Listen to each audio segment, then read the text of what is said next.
द्वितीय प्रपाठक द्वाविंश खंड। पीछे 10 प्रकार के सामों का 5 प्रकार की भक्तियों के साथ उनका विषय और व्रत, एक एक साम से क्या क्या व्रत लेना है ये बता दिया था। अब आगे उन सामों का रचयिता या सामों का दृष्टा, उनका प्रचारक कौन कौन हैं और उनका उद्देश्य क्या है ये बताएंगे। विनर्दे सामनो वृणे विनर्दे सामनाः वृणे पशव्यम इति अग्नेः उद्गीतः अनिरुक्तः प्रजापतेः निरुक्तः सोमस्य मृदुश्लक्ष्णः वायोः श्लक्ष्णं बलवत् इंद्रस्य क्रौञ्चं बृहस्पतेः अपध्वान्तं वर्णस्य तान् सर्वान् एव उपसेवेत वारणं तु एव वर्धयेत्। गीत साम है वो पशव्य है, पशुओं के विषय में कि पशु का अर्थ यहाँ पर जो चतुष्पाद पशु हैं वही नहीं, द्विपाद पशु भी है, मनुष्य भी। तो पशुत्व का तात्पर्य अज्ञानता जिसके अंदर निवारण करने योग्य है। तो इन विषयों को लक्षित करके उसको पशुत्व के दूर करने के लिए जिस साम का आविष्कार किया या उपदेश किया, उस अग्नि ऋषि का पशव्यम विनर्दी में तात्पर्य विविध प्रकार से नादों से युक्त, विविध प्रकार के स्वरों से युक्त जो सामगान है मैं उसका वर्ण करता हूँ।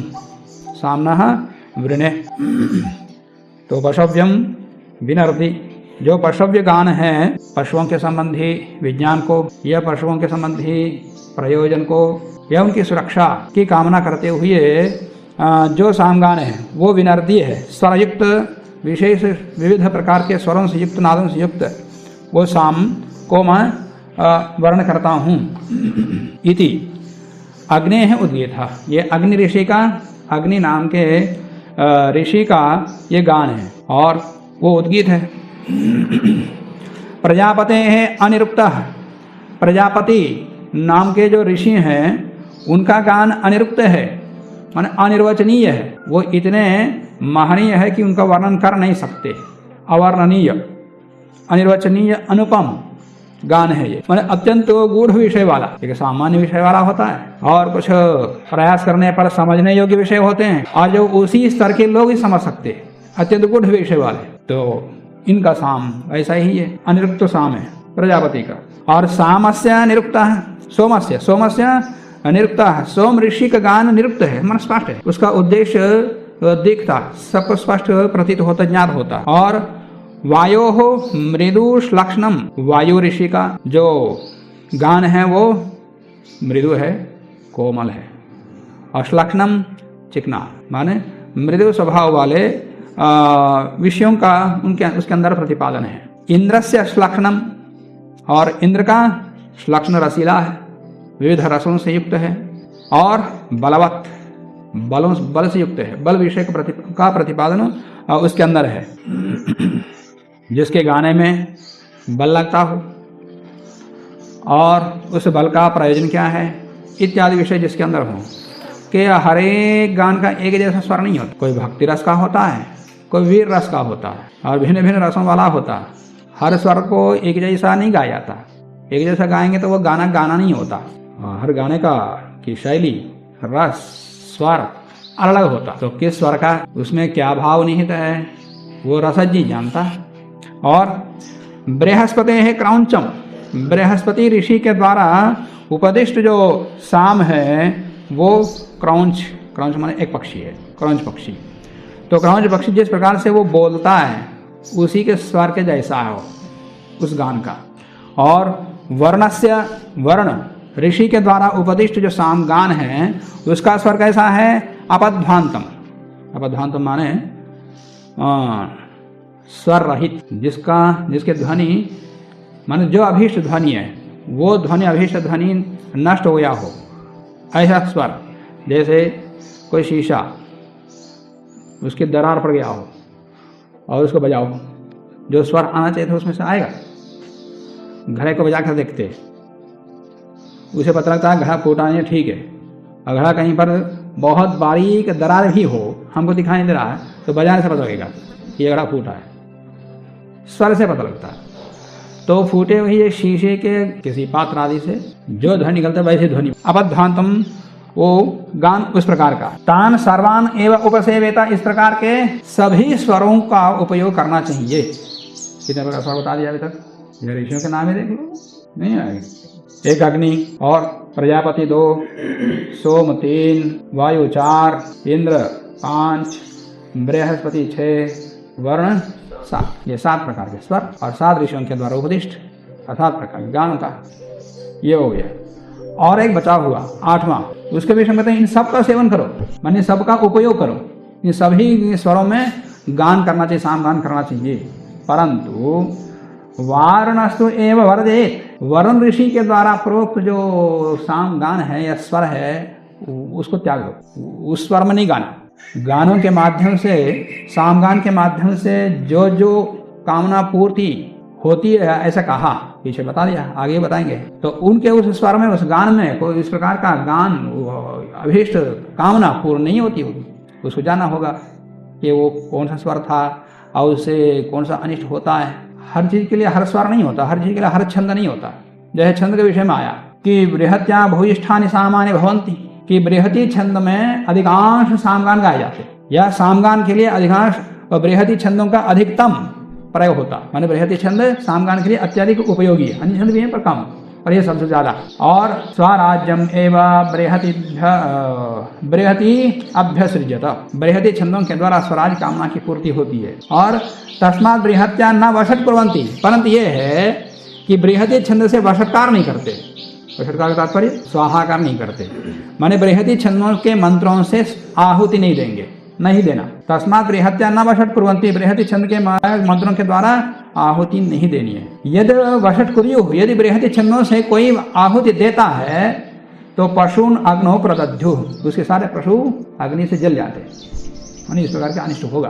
तो बृहति छंदों से आहुति नहीं देना। क्यों? बृहति छंदों से सामगान करना है, बृहति छंदों के मंत्रों से सामगान करना है, वो आहुति में प्रयोग नहीं करना। हर एक मंत्र का विषय निर्धारित है कि किससे देवताओं की स्तुति करनी है और किस छंदों के मंत्रों से आहुति देनी है और किस छंदों से सामगान करना है। और सामगान से आहुति नहीं दी जाती, तो इसलिए बृहति छंदों के मंत्रों से आहुति नहीं देनी है, ऐसा निषेध किया है। तो ऐसा निषेध करने से कोई नहीं मानेगा। तो एक अर्थवाद पड़ गया कि आहुति दोगे तो तुम्हारे पशु, माने पशु आदि संपत्ति नष्ट हो जाती। कौन है? पशु आदि संपत्ति का नाश हो जाता, का सवाल कर लिया। इसका तात्पर्य यह नहीं है कि उसको पढ़ने से उसके ऐश्वर्य का नाश हो जाएगा। इसका तात्पर्य है कि आहुति नहीं देनी है उससे। हाँ, पारण करते हैं तो सबसे आहुति मिल जाएगी। तो इसलिए सामगानों में भी 7 प्रकार के सामगान को स्वीकार करो, परंतु वारणम वरदेत, वर्ण सामगान का त्याग करो, ये कहा।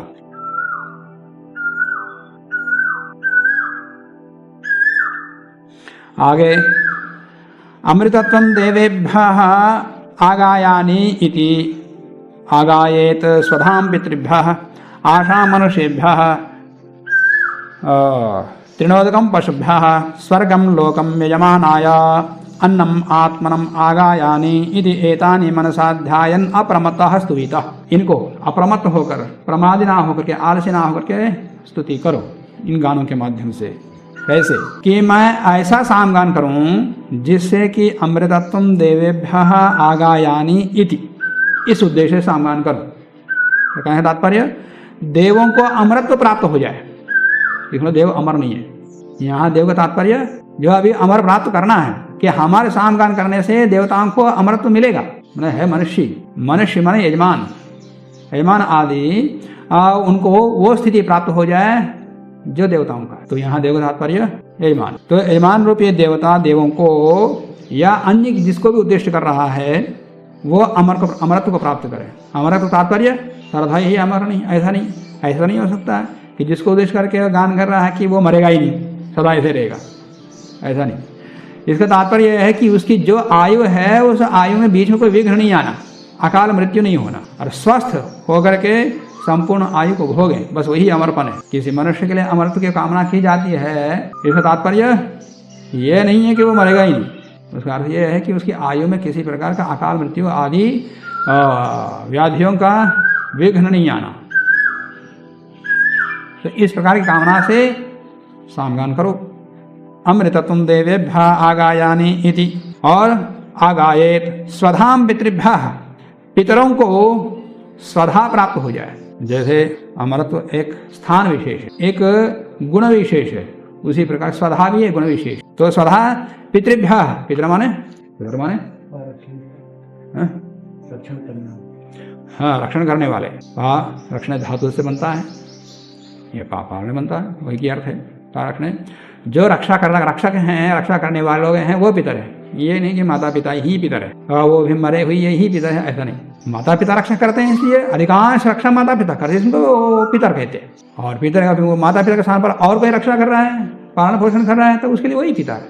जैसे कर्ण का माता पिता कौन है? राधा, और उनके पिताजी जो भी हैं, तो वो उसके माता पिता है, वही उनके पिता है, पितर हैं, वही उनके रक्षक हैं। जो जिसका पालन पोषण करता है वही उसके पितर है। तो पिता का तात्पर्य यही नहीं कि माता पिता ही है, रक्षक। तो उस प्रकार का सामगान करें जिससे कि रक्षकों को स्वधा एक विशेष सुख प्राप्ति की एक विशेष अवस्था की उनको प्राप्त हो जाए, इस कामना से सामगान करना। तो स्वधा का अर्थ क्या करते हैं आजकल के लोग? देवताओं के लिए आहुति देते हैं तो स्वाहा से देते, और वषटकार से आहुति देते हैं। पितरों को आहुति देते हैं तो स्वधा से देते हैं। स्वधा का अर्थ, स्वाहा का अर्थ, वषट का अर्थ एक ही है कि उनके उद्देश्य से कुछ देना। तो देवताओं को उद्देश्य करके हम कुछ अग्नि में देते हैं तो क्या करते हैं? स्वाहा से देते हैं, नहीं तो वषट से देते हैं। वो याग है को होम है, दोनों ही देवताओं के उद्देश्य से करते हैं। और पितरों के नाम से आहुति देते हैं तो स्वधा से देते हैं, अर्थ वही स्वाहा ही है, उनके लिए को समर्पित करना। तो आजकल के क्या करते हैं? स्वधा से पिंड पितृ एक पिंड देते, और पिंड में क्या रखते हैं? एक आटा, वो भी आटा, चावल का आटा, वो भी ऐसे चावल का आटा जो आदमी नहीं खा सकता, भूसा भी रहता, कूड़ा भी रहता। देखो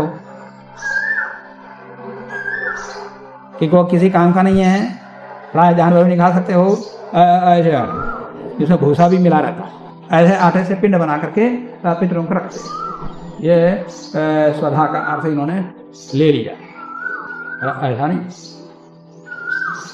कि उनके लिए जो नियुक्त द्रव्य है वो उन्हीं के लिए, हमको नहीं लेना।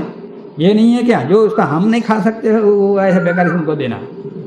उनके लिए नियुक्त द्रव्य, जैसे जिनके लिए नियुक्त द्रव्य जिनके लिए ही दिया जाता है, देवताओं को दिया जाता है। फिर आदमी पर नहीं करता, आदमी अपना खाने के लिए अलग रखता है। ऐसा ही पितरों के लिए जो संकल्प कर लिया कि ये उनके लिए, बस उनके लिए, फिर अपना नहीं लेना। देवताओं के लिए वैसा ही नियम है। तो स्वधाम पितृभ्यः आशाम मनुष्येभ्यः, और मनुष्यों के लिए आशा माने उनकी इच्छाएं, कामनाएं होती हैं। मनुष्यों की कामनाएं भी पूर्ण हो जाए, तो यहाँ बात पर स्पष्ट हो गई ना। देवताओं के लिए अमृत, और मनुष्यों के लिए आशा, कामनाएं पूर्ण होना। और स्वधा का भी अर्थ कोई विशेष इच्छा है, कोई संकल्प है, उनकी कामना है, वो पूर्ण हो जाए, कोई विशेष अवस्था है। तो आशाम मनुष्येभ्यः, मनुष्यों के लिए उनकी आशाएं पूर्ति हो जाए, ऐसी कामना से इस कामना से मैं सामगान करता हूँ।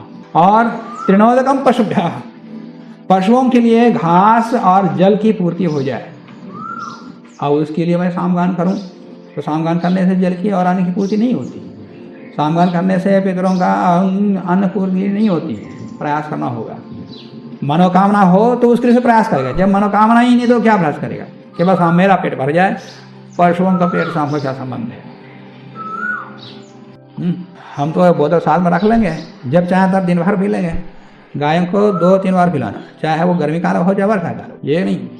परंतु पशुओं के कल्याण की दृष्टि से भी यज्ञ करोगे, पशुओं के कल्याण के लिए भी कुछ काम करोगे तो उनके ऊपर मन रहता। जैसे हम अपने लिए गर्मियों में प्रयास करते हैं, वैसे पशुओं के लिए भी अब 2-3 जगह के स्थान पर 5-6 जगह उनको पानी पिलाना, या अधिक बार उसको घास देना। जैसे हमारे लिए खाने के लिए बढ़िया चाहिए, वैसे उनको भी हरा घास आदि बढ़िया चाहिए, दाना भी देना। उनको दूध तो बढ़िया चाहिए, उनको खिलाना पिलाना नहीं है। तो इस प्रकार का ये आसुरी प्रवृत्ति है, देव प्रवृत्ति नहीं। मन के अंदर देव की दूसरों कहने पर नहीं करना, जिसके अंदर देव की प्रवृत्ति होती है वो स्वयं करता है। कि जैसा हमारे लिए चाहिए वैसे उनको लिए भी चाहिए, जैसे हमारे चाहिए वैसे पितरों को भी चाहिए, जैसे हमारे लिए चाहिए वैसे देवताओं को भी चाहिए, माने विद्वानों को भी चाहिए।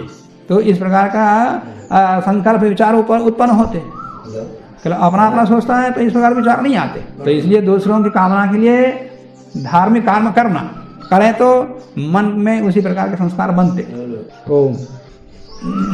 तो तृणोदकम पशुभ्य स्वर्गम लोकम यजमानाय, और यजमान के लिए गान करना हो तो वे स्वर्ग सुख विशेष को प्राप्त करें कि स्वर्ग कामना के लिए ही या कर रहा है तो उसको स्वर्ग की प्राप्ति हो जाए, इस कामना से यज्ञ करना। बस मुझे दक्षिणा मिल जाए, वो कहीं भी जाए हमको क्या संबंध है। ये नहीं कि पहले उसको स्वर्ग मिले, सुख मिले, उसके बाद हमको दक्षिणा, वो भी आएगा। तो यज्ञ करते हैं, उसमें सामगान करते हैं, तो भी यहाँ तो क्या सामगान विषय बता रहे हैं। तो सामगान करते हैं तो देवताओं को अमृत प्राप्त हो जाए, पितरों को स्वधा प्राप्त हो जाए, और मनुष्यों को आशा कामनाएं की पूर्ति हो जाए, और पशुओं को तृण उदक की पूर्ति हो जाए। इस प्रकार गान करना चाहिए। और साथ में यजमान का स्वर्ग सुख विशेष उनको मिलना चाहिए। और आत्मानम अन्नम, मेरे लिए, और जो गान कर रहा ऋतिक, यज्ञ कराने वाला ऋतिक, मेरे लिए अन्न मिल जाए, मैंने अन्न आदि दक्षिणा, अन्न गाय आदि जो भी है, अन्न आदि दक्षिणा मुझे मिल जाए, इसके लिए भी सामगान करूँ। अन्नम आत्मनः अगायानि इति एतानि मनसा ध्यायन्, मन से काम करना चाहिए। वो कह रहे हैं गान करने के लिए तो इसे मैं गान करूंगा, वो कह रहे हैं कि यज्ञ करो, ठीक है हम यज्ञ करेंगे। आचार्य कह रहे हैं कि संध्या करो, ठीक है संध्या करेंगे। नहीं, कि मनसा ध्यान अपनी इच्छा से करना, दूसरों कहने से नहीं। दूसरों कहने पर कर तो वो फल नहीं मिलेगा, जो स्वयं इच्छा से करोगे तो फल मिलेगा। अपनी भी इच्छा पूर्ति होती है, दूसरों की भी इच्छा पूर्ति होती है। और दूसरों कहने पर कर दो, ना अपनी इच्छा पूर्ति होती ना दूसरों की इच्छा पूर्ति, कुछ भी नहीं होता, समय खराब होता, अपने जीवन का अमूल्य समय खराब होता। तो एतानि मनसा ध्यायन, मन से ध्यान करता हुआ, माने मन से चाहता हुआ, अप्रमत्तः स्तुविता, माने प्रमाद रहित होकर के, आलसीपन से छूट करके, आलसीपन नहीं रहना, तो अप्रमत्त होकर के, जागरूक होकर के, मन से इच्छा करते हुए काम करना। जैसे खेल कूद में छोटे लोग मन लगाते, वैसे ही संध्या में मन लगाना, वैसे ही संध्या और यज्ञ में मन लगाना, और पढ़ा में वैसे ही मन लगाना, तब उसका परिणाम मिलता, नहीं कुछ भी परिणाम नहीं मिलेगा। तो एतानि मनसा ध्यायन् अप्रमत्तः स्तुवितो। आगे सर्वे स्वराः इंद्रस्य आत्मनः, सारे के सारे स्वर आदि जो स्वर है, अच्छा है, ये सारे क्या है, इंद्र के आत्मा है, माने इंद्र के प्राण हैं, माने इंद्र का तात्पर्य जीवात्मा, आत्मा के प्राण हैं। अब स्वर गान करना है तो उसमें वर्ण आएंगे, गाना करेंगे, गान गाएंगे, कुछ बोलेंगे तो वर्णों से ही बोलेंगे ना, तो उनमें विभिन्न अलग अलग प्रकार के वर्णों का प्रयोग करते।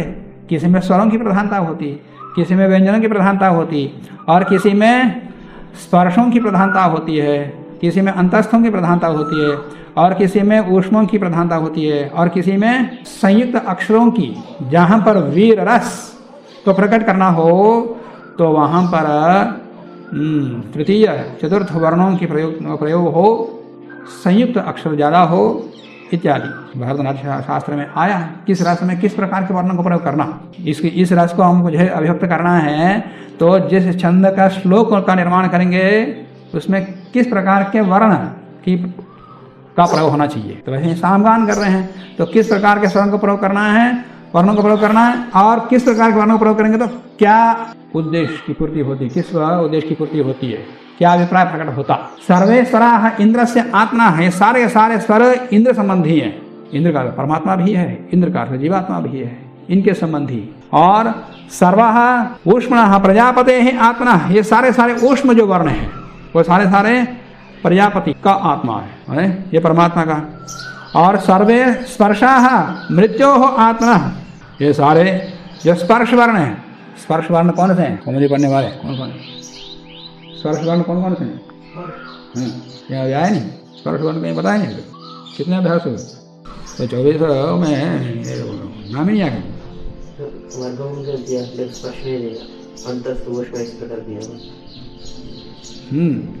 का खा गा घा ङा चा छा जा झा या टा ठा धा ना णा टा धा धा ना पा फा बा भा मा, ये 25 वर्णों का नाम स्पर्श, समझ रहे? हाँ, तो इस प्रकार का साम की प्रक्रिया का भी बोध हो और ये शिक्षा संबंधी भी का बोध हो, तब जाकर ये समझ आता।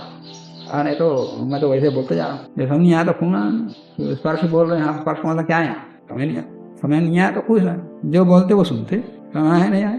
सर्वे स्पर्शा मृत्यु आत्मा, कि स्पर्श वर्ण मृत्यु देवता का आत्मा है और मृत्यु के विषय का प्रतिपादन करने वाले, कि मृत्यु है क्या, उसको जीतेंगे कैसे, और उसको नहीं जानेंगे तो हम मरते कैसे, हम मर के कहाँ जाते, इत्यादि विषय को प्रकट करना हो गान में तो स्पर्श वर्णों का प्रयोग होगा। तो सर्वे स्पर्शा मृत्यो आत्मना तम यदि स्वरेषु उपालभेता इंद्रम शरणम प्रपन्न, यदि कोई आकर के स्वरों की प्रधानता वाले गान का उपयोग जिसने किया हो और कोई आकर कहता है कि आपने स्वरों का उच्चारण ठीक नहीं किया, कि अपने गान में केवल स्वर ही स्वर प्रयोग किया। श्लोक या छंद ऐसे होते हैं शिशुपाल वध में ऐसे हैं कि एक ही वर्ण को लेकर के श्लोक की रचना, जैसे धातुरुति में आया दा वर्ण को ही लेकर के दुद्दा दादी दुद्दा दादी, केवल पूरे श्लोक में दा दा यही रहेगा, स्वर बदलेंगे, कहीं पर काका का ही है, ऐसे बहुत सारे श्लोक। इस प्रकार के वर्णों का प्रयोग करके वो क्या कौन से रस को प्रकट करना चाहते हैं वो कभी जानता है। तो स्वर पहले सबसे पहले कहा सर्वे स्वरा इंद्र से आत्मा, तो वो इंद्र का आत्मा है, तो इंद्र को लक्षित करके स्वरों का प्रयोग कर दिया। और किसने आ कर दिया कि आपने गान में स्वर ही प्रयोग कर दिया कि ये ठीक नहीं किया आपने, ऐसा कोई कहें, कोई आकर के निंदा करें।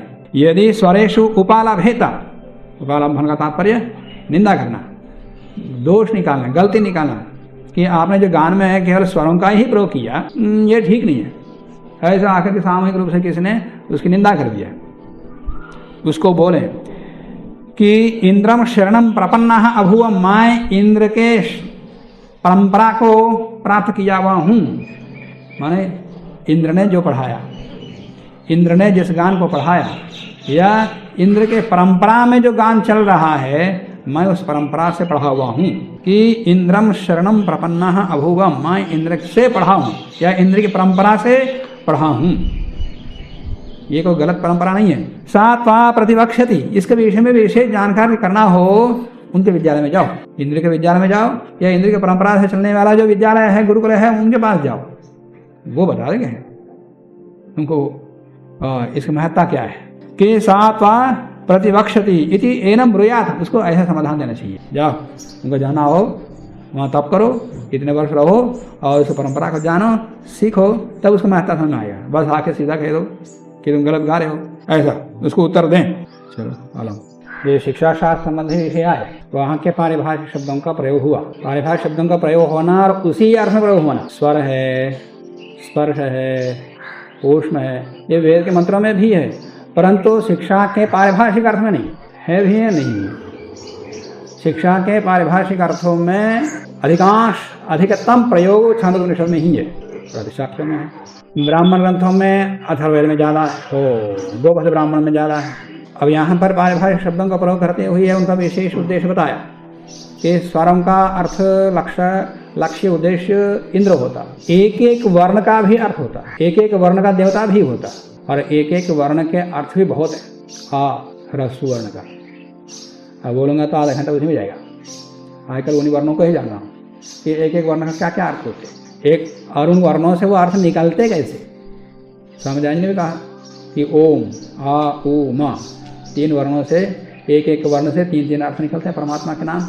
तो एक एक आ से ये नाम आते हैं, या ऊ से इन वर्णों का उन नामों का ग्रहण होता है, माँ से इन नामों का ग्रहण होता है, परमात्मा का नाम ग्रहण होता है। ऐसा ओम की व्याख्या में समझाने ने भी लिखा कि एक एक वर्ण के आ ह्रस्व दीर्घ प्लुत, ई वैसे ह्रस्व दीर्घ प्लुत, इनके भिन्न भिन्न अर्थ। अब ये जानना बाकी है कि उन वर्णों से वो अर्थ आते कैसे, ये वर्ण का अर्थ आता कैसे है, ये अभिधावृत्ति से नहीं आएगा। जैसे गान है, गान नहीं होता, अर्थ तो शब्दों से निकलता है, और गान का भी अर्थ होता ना, गान का भी रस होता, वो रस या जो भाव अभिव्यक्त होता वो शब्दों से नहीं होता, वो द्योतित होता। उस प्रकार से वर्णों से भी किन किन अर्थों का द्योतन होता, तो होता तो कहाँ पर होता, क्यों होता, वहाँ जाएंगे तो वो पता लगेगा। कि हम ब्राह्मण ग्रंथों में भी और उपनिषदों में भी देखते हैं, बीच में हा ही हु आदि सबसे ज़्यादा प्रयोग ब्राह्मण ग्रंथों में है और उपनिषदों में। और जब वो साम गान करते हैं तो स्तोभों का प्रयोग तो बहुत है, और प्रायः स्तोभ का अर्थ निरर्थक लेते हैं, उनका कोई अर्थ नहीं होता, यही होता ना। स्तोभ का अर्थ निरर्थक शब्द, सूत्र का लक्षण बताते स्तोभ अस्तोभम में निरर्थक शब्दों से रहित, पर ऐसा नहीं है। यह निरर्थक होता साम गान में जो कोई ऋषि उसके साक्षात करके उसका आविष्कार करके उपदेश दिया हो, निरर्थक शब्दों का क्यों करेगा। और ब्राह्मण ग्रंथों में उपनिषदों में हा ही ए उ आदि बहुत सारे वर्ण हैं जिनका कोई अर्थ निकलता नहीं है, उनको भी निरर्थक मानते हैं। और ऋषि प्रयोग कर रहे हैं, वो निरर्थक कैसे हो सकते हैं?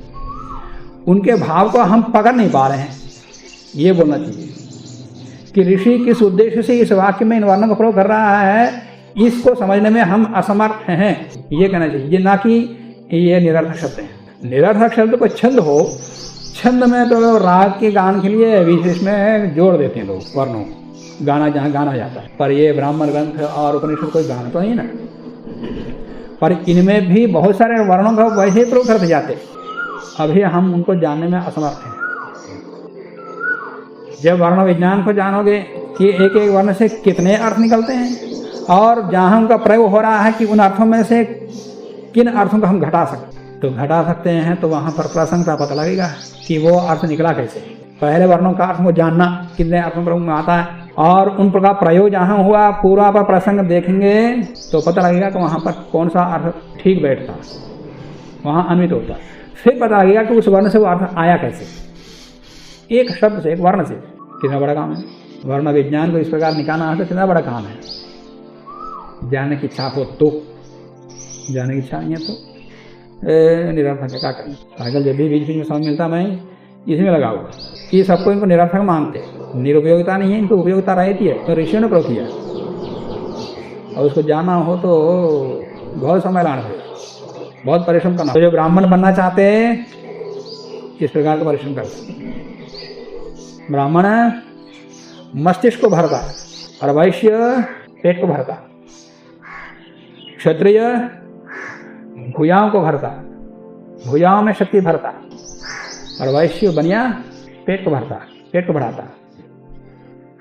शूद्र पैरों को सुदृढ़ करता, पैरों में बल भरता, और ब्राह्मण क्या भरता? मस्तिष्क को भरता। मस्तिष्क माने बुद्धि, बुद्धि में भरता रहता, ज्ञान को बढ़ाता, तब वो ब्राह्मण बनता।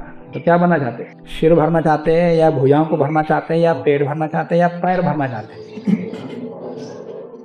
मेरे कहने से नहीं, अपने प्रवृत्ति से पता लगता कौन क्या बनना चाहते हैं। समझ रहे?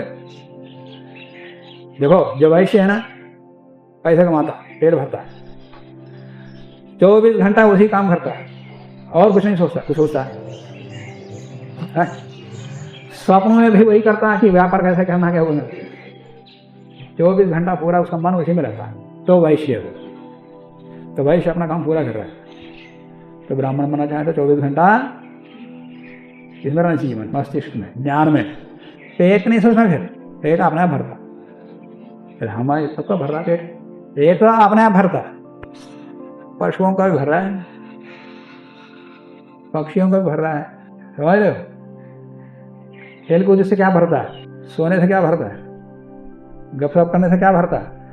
न मस्तिष्क भरता है, न भुजाओं कुछ भरता है, न पेट भरता है, न पैर भरता है। क्या भरता है? कुछ नहीं भरता। समय खराब, कुछ भरता तो मुझे बता दो कि मैं भी सम्मिलित हो जाऊंगा तुम्हारे साथ में खेल कूद गपशप के। जो भरता है मुझे भी बता दो। तो इस विषय में सोचने के लिए तो पूरा महान सागर है।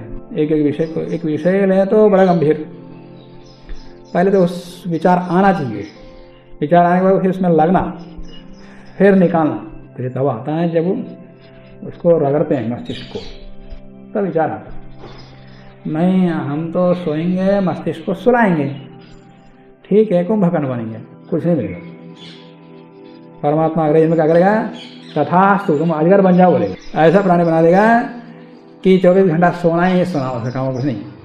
कोई खाने के लिए सामने आए तो लगभग खाएगा, तो वहीं मिलेगा, नहीं तो कहीं खाने के लिए भी नहीं जाएगा। अजगर कहीं जाता, वो कभी ज़्यादा थक गया बैठे बैठे, थोड़ा बहुत शरीर जाने के लिए कहीं जाता, बैठे बैठे मोटा हो जाता, लंबा हो जाता। तो परमात्मा वैसे बना देगा। सोओगे तो मस्तिष्क को भरोगे तो अगले जन्म में अच्छा ब्राह्मण बना देगा।